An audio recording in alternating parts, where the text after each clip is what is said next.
السلام عليكم ورحمة الله وبركاته. ازيكم عاملين ايه؟ لو مهتم بالجديد والمفيد فعلا من التطبيقات اشترك في القناة وفعل زر الجرس عشان يوصلك كل ما هو جديد ومفيد. فعلا من التطبيقات اشتراكك في القناة وتفعيلك لزر الجرس واشتراكك في قضية مميزة بيخلينا نقدر نساعدك ونرد على كل الأسئلة والاستفسارات بتاعتكم حول التطبيقات وعالم التطبيقات.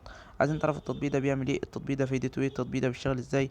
التطبيق ده حقيقي؟ التطبيق ده فيه ميزة معينة بتدوروا عليها ومش قادرين توصلوا لها وعارفين ان الميزة دي موجودة في التطبيق؟ كل ده بنقدر نعرفه لكم من خلال فيديو شرح مفصل ومبسط للتطبيق، مميزاته وعيوبه وازاي بيشتغل وازاي بتشارك عليه وازاي بتلغي الاشتراك وكل حاجة عن التطبيق. طبعا ده بيتطلب مننا وقت وجهد ان احنا نحمل التطبيق ونشتغل عليه اكتر من عدة ايام، عشان كده بدعوكم تشتركوا في القناة وتفعلوا زر الجرس وتشتركوا في قضية مميزة عشان نقدر نرد على الاسئلة والاستفسارات بتاعتكم. النهارده ان شاء الله مع شرح تطبيق جديد هو اسمه ازالة الاعلانات المنبثقة. التطبيق ده مساحته 600 محمله اكتر من مليون شخص. التطبيق ده تطبيق خاص بازالة الاعلانات اللي بتظهر لك على شاشة الموبايل بدون ما تكون داخل على تطبيق. يعني في ناس بتكون مجرد ما بتبقى بتعمل تصفح على الفيسبوك، بتعمل داخل على وسائل الاتصال، بتعمل مكالمة، بترد على رسالة واتساب، الكلام ده كله بيكون عندهم تطبيقات. التطبيقات دي بتكون تطبيقات ضارة. التطبيقات دي تلاقيها مرة واحدة راح التطبيق اشتغل وظهر له اعلان، او التطبيق ما اشتغلش يجي ظهر لك اعلان مرة واحدة. انت ما تكونش عارف الاعلان ده ظاهر تبع تطبيق ايه.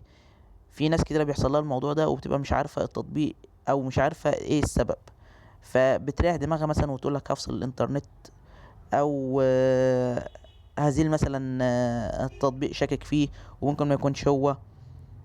فالتطبيق ده ساعد على معرفة التطبيقات الضارة اللي بتيجي ظاهرة لك اعلانات مرة واحدة من غير ما تفتح حتى التطبيق. بمجرد ما بتظهر لك الاعلان على التطبيق انت بتحمل التطبيق وتشغله وتاكتفه على التليفون بتاعك عادي جدا. بعد كده بتبدأ تتصفح على الموبايل بتاعك عادي. بمجرد ما يظهر لك الإعلان انت بتيجي داخل على التطبيق ده اللي هو تطبيق إزالة الإعلانات. التطبيق ده بيقول لك آخر تطبيق نشط أو آخر تطبيق اشتغل عندك على الموبايل ايه هو. فآخر تطبيق نشط أو آخر تطبيق اشتغل عندك على الموبايل ايه هو ده. هو ده التطبيق اللي بيظهر من عليه الإعلانات، أو هو ده السبب في إن هو ظهور الإعلانات عندك. فبتقدر تدخل بقى على التطبيق تمسحه، او لو انت حاسس ان هو تطبيق مهم بالنسبه لك خلاص بتسيبه بتستحمل بقى الاعلانات زي ما هي كده. بس كده الغرض من التطبيق، وده فايدة التطبيق. مشكلة التطبيق انه بيتضمن اللغة الانجليزية، مفهوش لغة عربية، بالاضافة ان التطبيق بيطلب منك الاشتراك وشراء التطبيق عشان تقدر تستمتع بالمميزات بتاعة التطبيق.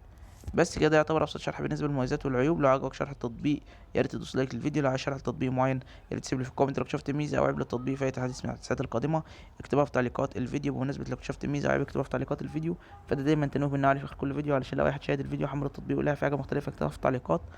واحنا دايما بنثبت التعليقات بتاعت الناس سواء الايجابيه او السلبيه. وشكرا، السلام عليكم.